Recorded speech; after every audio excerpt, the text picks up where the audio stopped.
I am thoroughly convinced that thumbnails are a lot like driver's license pictures. You're never going to get one if you don't that you're going to get that you're going to like. I can either smell like this, and it looks like I'm like, or like what the one you just saw, and that's not what I want. Anyway, was going to upload a video today on the basketball game that I had taped earlier this week, and I'll just run Monday. So when I do the game, my live game tomorrow, when you watch the one I taped on Monday, just no game on Tuesday. It'll be football. Anyway, I wanted to go a little different route as opposed to some of the normal stuff. If you did not catch the big bombshells out of the Washington Nationals organization today, it appears that Bryce Harper will not be returning to the Washington Nationals. Their owner, or chief owner, Mark Lerner, um, was on the All Sports station in DC, 106.7 The Fan, and basically said that we made him an offer and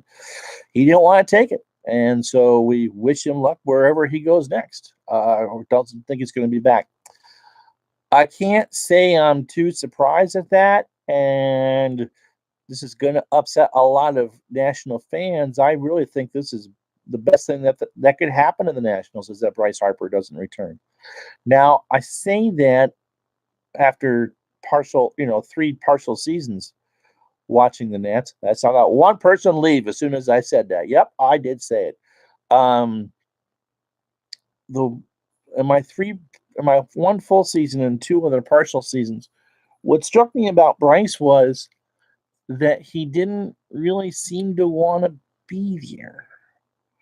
And I knew right from, as soon as I got comfortable and started to watch the team a little bit, hi Al, that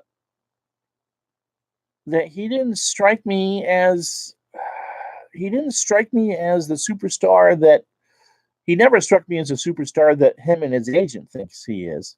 And I guess this is coming off the MVP year in 2015 and the fact that he was hurt a lot but wouldn't talk about it. I remember going through old video with Ricky Keeler after the season was over, trying to find the game that we think he got hurt on.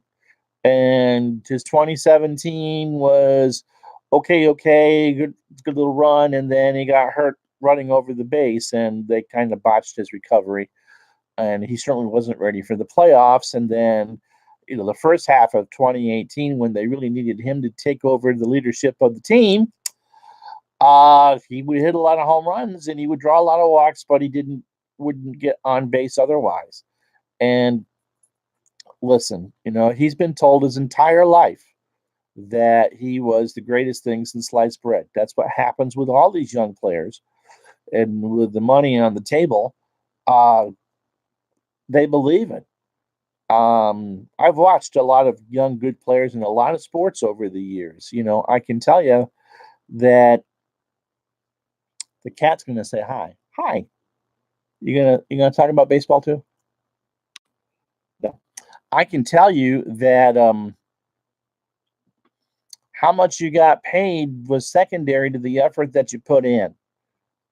Just watching Max Scherzer go out there and throw every 5 days, even though that was his free agent deal, Max Scherzer was committed to the Washington Nationals right from day one, and it showed. He's got the 20 strikeout game. He's got the two no hitters with Washington, and some ones that I thought that he should have had, stalking the mound and grunting and all that. That was an act. The man wanted to win more than anything in the world. And I never saw that for Bryce Harper.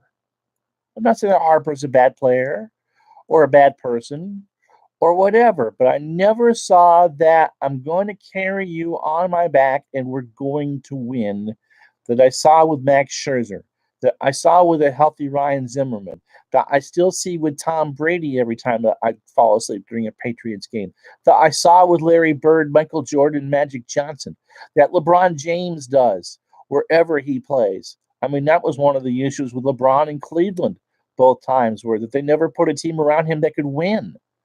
Last year it was him against the Golden State Warriors. What are you supposed to do? Those players have earned all that money and all the adoration. And how they did it? They kept their mouth shut and played hard. I'm not saying that Bryce ever ran his mouth. Not at all. But, Bryce Harper's about as polarizing as oatmeal. He's not going to do anything that's going to reduce his value. But he didn't really do much in Washington to gain his value either. This is not a player in my mind, as someone who's watched baseball for 40 years, that is worthy of the best contract in baseball. Hell, you saw that, that's Mike Trout. That's Mookie Betts. That's a healthy Clayton Kershaw. That's Max Scherzer. That's, Aaron Judge impressed me more than that. They go out. It doesn't. I mean, yes, some of these players are in very good situations, with the exception of Trout, and they have the things around them to help them win. But they're the ones that go out and make no excuses and go out there and win on the nights when they don't necessarily feel good. I just never saw that with Harper, and that's too bad because Washington, the Nationals had the chance to solidify their place as the team of this generation in that city. They're no longer the Expos. They're no longer the poor little quasi expansion team that survived. I mean, this team has been serious World Series contenders for the last 6 years, and they can't get out of the first, they can't get out of the divisional series. They never were able to achieve what they were supposed to do. And yeah, I think Harper deserves some of the blame for that. You can change managers, you can blame bullpens, and yeah, that has stuff to do with it. But sometimes, look, it wasn't an accident that the Red Sox won those 3 World Series with David Ortiz, winning back-to-back playoff games when the Red Sox were up against the Yankees. Or that Aaron Judge had big hits for the Yankees all this year, or that Charlie Morton threw 5 innings after starting 2 days before to solidify a Game 7 for the Houston Astros last year. I mean, those things aren't accidents. There are certainly players that go above and beyond. Madison Bumgarner became a household name in the country because of what he did in a World Series game against the Kansas City Royals. And as Al says, there was never any sense of urgency from Bryce. And I think Al is right. I think most of the team was they knew how good they were, and it was just hard to press to turn that on. And certainly the full year that I covered them, there wasn't a heck of a lot of urgency. And there certainly wasn't a lot of urgency to start the year. And now if you look at what Philadelphia and especially what Atlanta has done, and the Mets have done. And yes, I mean, Patrick Corbin is going to be a good addition for the Nats. And I like the Suzuki deal. That should have been the deal from last year and blah, blah, blah, blah, blah. But I never saw that from the person that you expect that to. Someone who has all the talent in the world, but didn't seem to have the wherewithal to claim Washington has as is. And I knew, just as a fan speaking, that when the Capitals won the Stanley Cup, and this does matter because Washington has gone so long without a championship, that I knew that when Alex Ovechkin was marching around as the toast of Washington, that Bryce Harper's time had passed. That should have been Bryce Harper. He could have owned the city of Washington forever in a way that Joe Gibbs, Joe Theismann, John Riggins, and remember, Riggins only won one of those Super Bowls, the same way that Elvin Hayes had that, and Wes Unseld when the Bullets won with the NBA in the late 70s. Bryce Harper could have been Joe Gibbs, John Riggins, Joe Theismann, and Mark Rippon rolled up into one. He could have been a hero for life. And if it had come down to, we don't have the money to keep you, but you won us a championship, I don't think anyone would mind.